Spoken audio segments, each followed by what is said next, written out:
Florida Civic Literacy Exam Assessment Requirement explained. Welcome to the quiz. How did the U.S. Supreme Court's decision in Brown v. Board of Education of Topeka, 1954, fundamentally change American society? Is it A, it established the separate but equal doctrine, allowing for racial segregation in public facilities?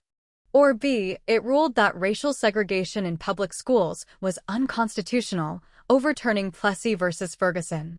C, it granted women the constitutional right to vote in federal and state elections? Or D, it determined that corporations have the same free speech rights as individuals? The answer is B. Brown ended legal school segregation by overturning separate but equal and began dismantling Jim Crow. Plessy created the doctrine, women's suffrage was the 19th Amendment, and corporate speech was citizens united. Next question.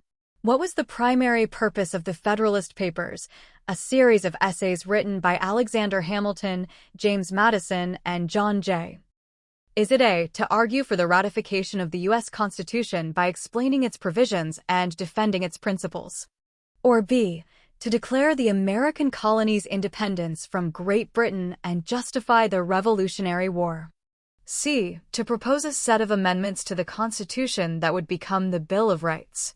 Or D, to outline the grievances of the colonists against King George III? The answer is A. The 85 essays explained and defended the new Constitution to persuade states to ratify it.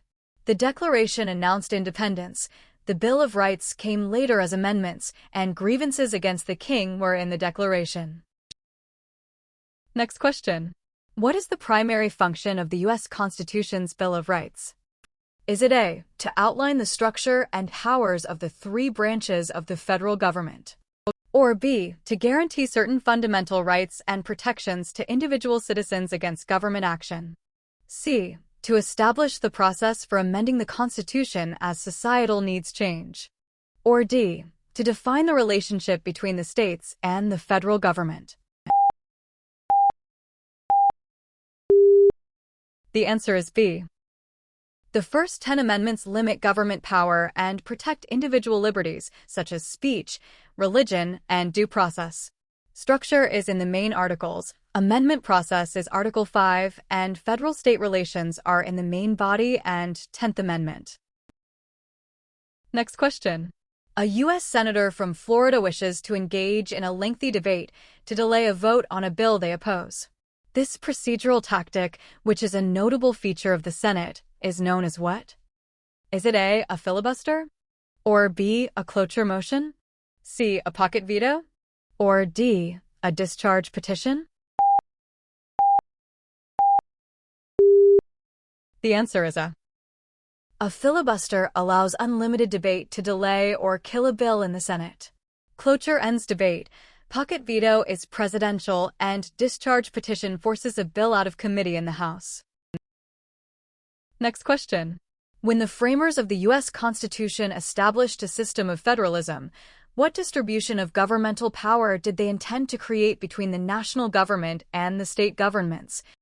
Is it A, all governmental power is concentrated solely in the national government, with states acting only as administrative districts? Or B, power is divided and shared between the national government and the state governments, with each having distinct responsibilities? C, state governments hold supreme authority, and the national government can only act with the consent of the states? Or D, power is divided among the legislative, executive, and judicial branches at the national level, with states having no independent authority? The answer is B. Federalism deliberately splits sovereignty, so the national government handles national issues while states retain authority over local matters. A unitary system puts everything in the national government. A confederation leaves supremacy with states, and separation of powers is about branches, not levels of government. Next question. If the President of the United States is unable to discharge the powers and duties of their office, which official is first in the line of succession to assume the presidency? Is it A, the Speaker of the House? Or B, the Secretary of State? C, the Vice President? Or D, the Chief Justice of the Supreme Court?